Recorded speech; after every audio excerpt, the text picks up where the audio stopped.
Yo Yetis, happy Monday and welcome to week 27 of learning. We've got a jam-packed week full of fun and kindness, so I'm so excited to get us started. In order to be prepared for these announcements, let's make sure that we are getting ourselves to a level 0 and that we're closing those Chromebooks completely. All right, let's get started. So I'm going to pass the baton here in a minute to Senor Martinez to announce the Scholars of the Month for the IB January and February. So if you hear your name announced, please make sure you're sending me a Schoology message to pick an Amazon item under $20. Also, if you're interested in IB of the Month t-shirt, they're kind of a light blue. Please also include your shirt size in that Schoology message so I can get you that shirt. All right, take it away, Senor Martinez. Hey, Yetis, it's been a minute. So, this time around, I'm going to talk to you guys about the IB Scholars of the Month, but we're going to include January and February because I was a little lax last time and forgot to announce those. All right. So, for our IB Scholars of the Month for sixth grade, we have Maria Valenzuela, who was nominated for being caring. Maria is always willing to help her classmates and does an amazing job supporting students in our classroom. She's a true leader in our class because of how much she cares for everyone. And our other nominee for sixth grade is Efren Najera, who is nominated for being a thinker. Efren pushes himself so much more lately in class and is doing much higher level work instead of just completing a simple task. He has also helped some of his peers reach higher levels of mastery on their work. Congrats, you two. Now moving on to seventh grade. Our winners are Wilson Zong. Sorry if I mispronounced that, Wilson, who is nominated for being knowledgeable. Wilson is always challenging himself to understand the content fully. And our other winner for seventh grade is Deli Tran, who is nominated for being a thinker. Deli often delves right into new challenges and has a very methodical way to her thinking. Congrats, you guys. Okay, and now on to eighth grade, saving the best for last.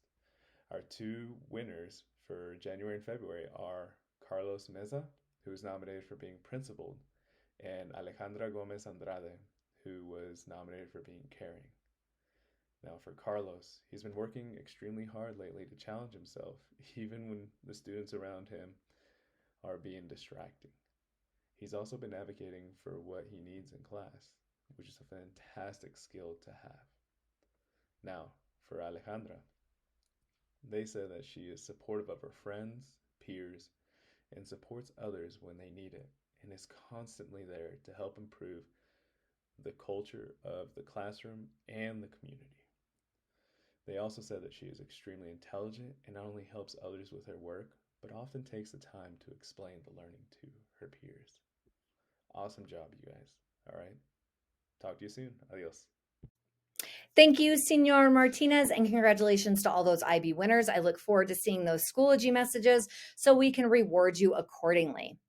All right, let's see what's happening this week. On Tuesday, we have our second day of One Yeti, One Roar. We're so very excited, and mental health and wellness, as well as Ms. Christensen and some of our student leadership team has really been working hard to make a very fun day. Tuesday will still be an early release, so make sure that your family knows to pick you up early. And Thursday, we're going to have those community connections, so make sure that you're utilizing that for study hall or possibly enrichments. And finally, on Friday, our quarter 3 will end and grades will be finalized. Looking ahead, we're going to have quarter 4 starting on Monday the 14th. And then sixth grade, you have something to look forward to on Friday to your field trip to the zoo. I want to give a huge Yeti roar to all of our family in the Bear Valley community for all the work that they've been doing to keep our cafe clean and to hold these expectations. It has been a huge difference in the way that we've seen trash being picked up, tables being cleaned. I really appreciate it, and it makes my heart super happy because we deserve a clean campus. Teachers, feel free to pause this video if you feel like you need to review these expectations further. We want to talk about some health office reminders. All scholars who visit that health office must have an orange health office pass. Unless this is a 911 emergency, scholars will be turned away without this orange pass. If girls need menstrual products, they can visit the health office. However, we are going to start stocking these products in the main office so that there's another option for you to come. Could be faster and less overwhelming if there are scholars in the health lobby. Remember, the health office is not a snack shack. You guys are responsible for making sure those bellies are full. So make sure we're eating breakfast so that you are covered until lunchtime. Also, the health office is not a water break station. It is your responsibility to bring your own reusable water bottle each and every day. It is going to start getting warmer in this building, folks. And so make sure that we're having those water bottles to stay hydrated. And finally, if you visit the health office, please ensure that you are being kind, respectful, and patient to our amazing nurse Rundle and health tech, Miss Liz. Here's a new one. Listen up. The cell phone valet is going to switch a little bit. Going forward, all scholars who have appeared on the cell phone valet at least 3 times in the past will be asked to relinquish their cell phone first thing in the morning.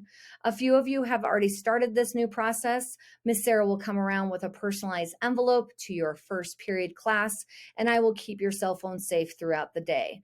Miss Sarah loves getting her steps in, but I have just been chasing that building looking after cell phones. So if scholars are found to be unable to put that cell phone in their locker first thing in the morning, I'll just start coming to you first thing in the morning so that I can make sure that you guys are focusing on your learning. All right, let's talk a little bit more about One Yeti, One Roar. So who's involved? Well, it's going to be our entire school community. And what exactly is One Yeti, One Roar? Well, our second One Yeti, One Roar Day is going to be a day full of community building focused on kindness, team building, and relationships. Remember, it's going to be all day. We'll have an alternative schedule on this Tuesday, tomorrow. Where do I go? So everyone's going to start in their SEL classrooms. This is not any different from 6th and 8th grades normal days, but 7th grade, you will need to bypass those IAs and instead go to your SEL classrooms that you usually go to at the end of the day. 8th grade, you are going to have a little bit of a roster switch up, but please check into your normal SEL so that we can take attendance and tell you which room you will move to. And most importantly, the why. Well, it's to spend time together as a community and learn more about each other so we can build that kindness and relationship capacity. All right, guys, that's it for me. I'm going to pass it on to Miss Leone, who's going to talk about all of our overall outcomes for the special culture One Yeti, One Roar Building Day. Remember to be good people and do good things. Peace.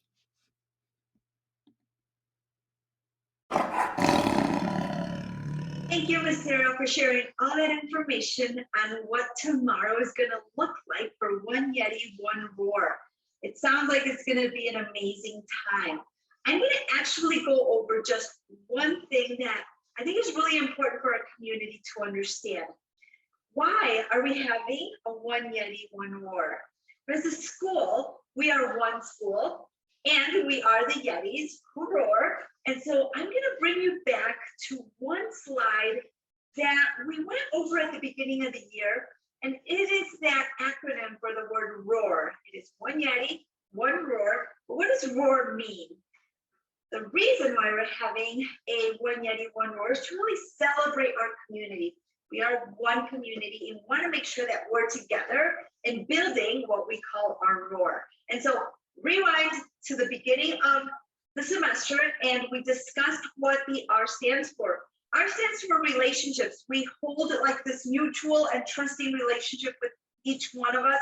Could be student to student, teacher to student, and any staff member to students. And so we want to really focus and hone in on how do we build and continue to build these relationships where we all trust each other and there's mutual respect with one another. The O stands for our community is safe. And so to ensure that we have this trusting and mutual respect, we have to ensure that there is this safe place where you can be yourself and at the same time ensure that everyone is safe. The A stands for anti-racist and inclusive community. We are a very inclusive community. There's some work to be done, but in general, we want to make sure that we hone in on what does it mean to ensure that we respect, that we're safe, and that we are anti-racist and inclusive of everyone, no matter who you are. And the last one, R, stands for responsibility. We are, again, one community. We each and every one of you is part of our community. And so how do we ensure that we take that responsibility? Leon takes that responsibility, and each one of you takes that responsibility on to ensure that we continue to be this big community, that we need each other to be safe, to be respectful, to have this trusting relationship, and also to be anti-racist and inclusive. So as we go tomorrow through our One Yeti, One Roar, I want you to remember this. We focus on Roar. It's around building that relationship with trust and mutual respect. O for our community safe. A is for being anti-racist, and R is for responsibility. There's a lot of work that everyone has done to ensure that this is successful. Your teachers are going through all of the slides for tomorrow, but I want to make sure that we take a moment to say thank you. Thank you to our mental health and wellness team who has been spending lots of months planning this event. So I want you to think about Ms. Perez, Ms. McCool, Ms. Studsdale, Mr. Oden, and Ms. Nikki, who have been working together for many months to plan tomorrow's event. So when you see them in the hallway, say thank you, give them a thumbs up, give them a Yeti roar, and we're really looking forward to ensuring that tomorrow is successful. Don't forget the roar. This is Ms. Leon saying goodbye. Have an amazing day.